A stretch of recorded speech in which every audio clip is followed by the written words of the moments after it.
Hello friends, welcome to new lecture. और आज हम डिस्कस करने वाले हैं इमेज एसईओ के बारे में। ये एक ऐसी स्ट्रैटेजी है जिससे आपका जो ब्लॉग है, जो प्रोडक्ट पेज है, वो ऑटोमेटिकली स्ट्रॉन्ग होता है विजुअली। ठीक है, तो अगर विजुअली अगर आपकी वेबसाइट स्ट्रॉन्ग होगी तो उसमें क्या एंगेजमेंट भी आएगा और गूगल पे उसको रिकॉग्नाइज करेगा। ठीक है, तो इमेज एसईओ कैसे करना है वो हम देख लेते हैं। ठीक है, एक ऐसी स्ट्रैटेजी हो जो आपके ब्लॉग या प्रोडक्ट पेज को विजुअली स्ट्रॉन्ग करता है और एसईओ में भी हेल्प करता है। क्यों मैटर करता है ये? क्योंकि जो गूगल का जो इमेज सेक्शन होता है, आप देखेंगे जब कोई सर्च इंजन में आप सर्च करते होंगे तो वहाँ पे इमेज का सेक्शन आता है, तो वहाँ पे हमारी इमेज रैंक हो जाती है, उससे क्या ट्रैफिक भी आता है। ठीक है, वेबसाइट की जो स्पीड है वो इंप्रूवमेंट होगी अगर उसको ऑप्टिमाइज करेंगे इमेज को प्रॉपर। तो ऑप्टिमाइज इमेजेस फास्ट लोडिंग, जैसा हमने देखा था लास्ट लेक्चर में कि इमेजेस की वजह से जो स्पीड है वो कम हो जाती है ना। तो इमेजेस को हमको क्या करना है, प्रॉपर कंप्रेस करना है, फिर अपलोड करना है। बेटर एक्सेसिबिलिटी, जो इमेज के अंदर जो ऑल टेक्स्ट का ऑप्शन होता है, अगर हम वहाँ पे इमेज के रिलेटेड प्रॉपर टेक्स्ट डालेंगे तो गूगल ये समझ पाएगा कि जो इमेज है वो किस बारे में है। ठीक है, किस चीज़ की इमेज है ये। हाई एंगेजमेंट, अच्छी इमेज अपलोड करेंगे तो एंगेजमेंट भी बढ़ेगा, यूज़र का टाइम बढ़ेगा, ड्वेल टाइम बढ़ेगा। ओके, इमेज एसईओ की चेकलिस्ट क्या क्या है। इमेज को हमको प्रॉपर डिस्क्रिप्टिव वे में अपलोड करना है, उसका जो नेम है वो नेम हमको प्रॉपर रखना है। इस तरह से नेम नहीं रखना है जैसे लिखा हुआ ना यहाँ MG 1 2 3 4 JPG, इस तरीके से कुछ भी नहीं रखना है। जो प्रॉपर नेम होता है इमेज का, जैसे कि मैंने हैंडमेड वुडन ट्रे की इमेज अपलोड की तो यहाँ पे मैंने प्रॉपर उसका नेम लिखा है, देखो .jpg, इसका जो भी हो, PNG हो, JPG हो, WebP हो, वेबसाइट के लिए तो आप इसी को अपलोड करना। ओके, एड ऑल टेक्स्ट को अपलोड करना बहुत ज़रूरी है, जिससे गूगल को ये सिग्नल मिलता है कि जो इमेज है वो किस बारे में है। Right, help screen return Google, describe the image briefly with keywords, ये तो क्लियर ही है।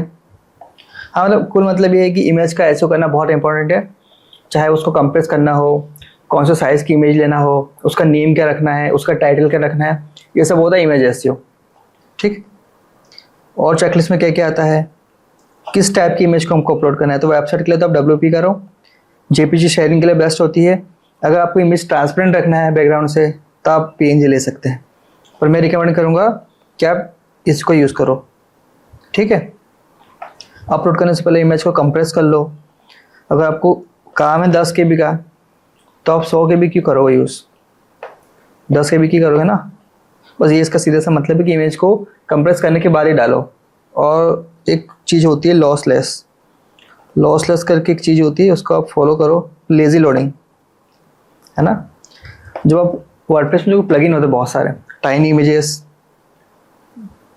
Tiny PNG, Squoosh, ShortPixel, और भी काफ़ी सारे प्लगइन होते हैं जिससे क्या होता है आपकी इमेज कंप्रेस हो जाती है। तो हमको कंप्रेसर यूज़ करना है, पर मैं तो ये रिकमेंड करूँगा कि आप है ना पहले से ही कंप्रेस कर लो, उसके बाद अपलोड करो, बाद में टूल मत यूज़ करो। जितने कम प्लगइन यूज़ करोगे ना उतना अच्छा है वेबसाइट के लिए। ओके, तो इससे क्या होगा, हमारा लोडिंग टाइम भी बढ़ेगा। हाँ, ये बेसिक चीज़ें हैं सारी, इमेज को कंप्रेस करना, ऑल टेक्स्ट चेंज करना, सारी चीज़ें। देखो 2000 पिक्सल से ज़्यादा आपको अपलोड ही नहीं करना है, उसका डायमेंशन भी प्रॉपर रखना है। देखो वर्डप्रेस के अंदर ना एक प्लगइन होता है रैंक में नाम का, रैंक में तो योस्ट प्लगइन होता है। तो वहाँ पे एक साइट में बनते हैं, जैसे वेबसाइट का साइट में बनता है ना, ऐसे पोस्ट का भी बनता है, ऐसे इमेजेस का भी बनता है। तो अगर आपके वेबसाइट में बहुत सारी इमेजेस है ना, तो आप क्या करो, उस प्लगइन को एक्टिवेट कर दो, वहाँ पे टिक मार्क आएगा आपका इमेज साइट मैप का, तो उसको आप इनेबल कर दो, तो वहाँ पे जो इमेजेस का साइट मैप भी बन जाएगा।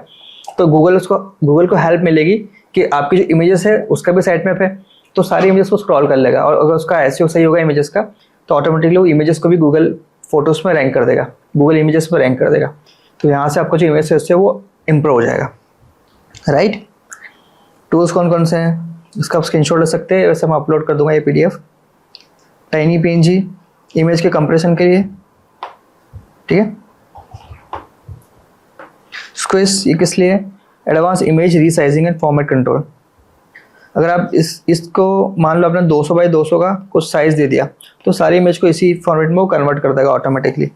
शॉर्ट पिक्सल, ये बल्क कंप्रेशन के लिए व्हाट्सएप का प्लगइन है, यूज़ कर सकते हैं। अगर आपने ऑलरेडी सब इमेजेस अपलोड करके रखी है, फिर से कहाँ से आप डाउनलोड करके कंप्रेस करोगे तो आप ये यूज़ कर सकते हैं। गूगल पेज स्प्लिट इनसाइट्स, इससे ये पता चलता है कि आपकी इमेजेस में कहाँ का अल्ट टेक्स्ट यूज़ नहीं हुआ है, कौन सी इमेजेस की साइज़ ज़्यादा है, ये सब पता चल जाएगा आपको यहाँ से। कौन सी इमेजेस स्लो लोड हो रही है, ठीक है। स्क्रीमिंग फॉग, ये भी एक पेड प्लगइन है, फिर इमेज को प्रॉपर तरीके से पूरी वेबसाइट को प्रॉपर ऑडिट कर देता है। ये जो प्लगइन है ना बहुत अच्छा है, ऑन पेज एसईओ के लिए बेस्ट प्लगइन है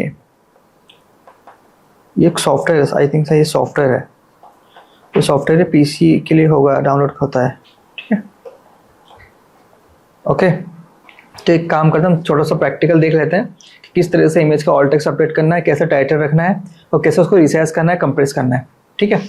तो चलते हैं कंप्यूटर स्क्रीन पे। तो स्क्रीन पे आना है, टाइप करना है image compressor, online image compressor कोई भी ले लीजिए। यहाँ पे एक इमेज को अपलोड कर दो, मान लो मैं कर देता हूँ इसको, क्या साइज है इसका 312 KB। देखते हैं कंप्रेस होता है कि नहीं। अपलोड हो गया, यहाँ पे पूरा ऑप्शन आ जाएगा कि आपको कितना कंप्रेस करना है। ये 40%, 50%, 60%, मैं इसको 80% कर देता हूँ। लोड हो रहा है, मैं इसको 80% कंप्रेस करता हूँ, 82% कंप्रेस करके अप्लाई कर देता हूँ। अप्लाई, ठीक है। देखो -70% ये हो गया कंप्रेस, 92 KB का हो गया है, न्यू साइज 92 KB। बस इसको डाउनलोड कर लो। अब जब मेरे को इसको यूज़ करना होगा तो बस ये 92 KB की करूँगा, क्योंकि इससे लोडिंग टाइम मेरा बहुत ज़्यादा इंप्रूव हो जाएगा, ठीक है। तो इस हिसाब से इमेज को कंप्रेस करके अपलोड कर सकते हैं। अब मैं आपको रियल टाइम दिखाता हूँ वेबसाइट पर जाके कि कैसे आप वहाँ पे ऑल्ट टेक्स्ट को चेंज कर सकते हैं, इमेजेस के लिए ऑल्ट टेक्स्ट चेंज कर सकते हैं।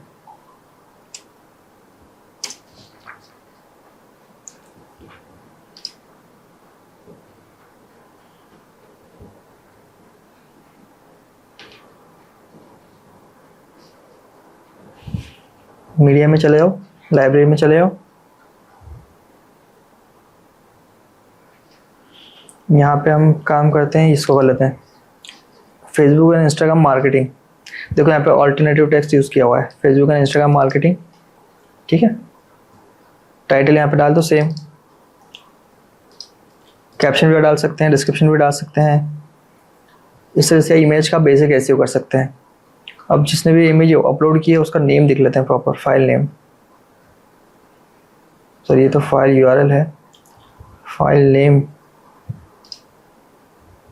इमेजेस और पीएनजी, हाँ यही है फाइल नेम। देखो what is Google ads and how does it work, ठीक है, ये है प्रॉपर है, नेम भी इसका प्रॉपर लिखा हुआ। तो ये जो बेसिक चीज़ें इसको फॉलो करना पड़ेगा, इससे आपका इमेज एसईओ कंप्लीट हो जाएगा। फिर जब इस ऑन पेज एसईओ में स्कैन होगा ना, तब आपकी इमेजेस का जो एसईओ वो पास हो जाएगा। तो वहाँ पे गूगल को पता चल जाएगा प्रॉपर कि ये आपका इमेज है, आपकी वेबसाइट की है।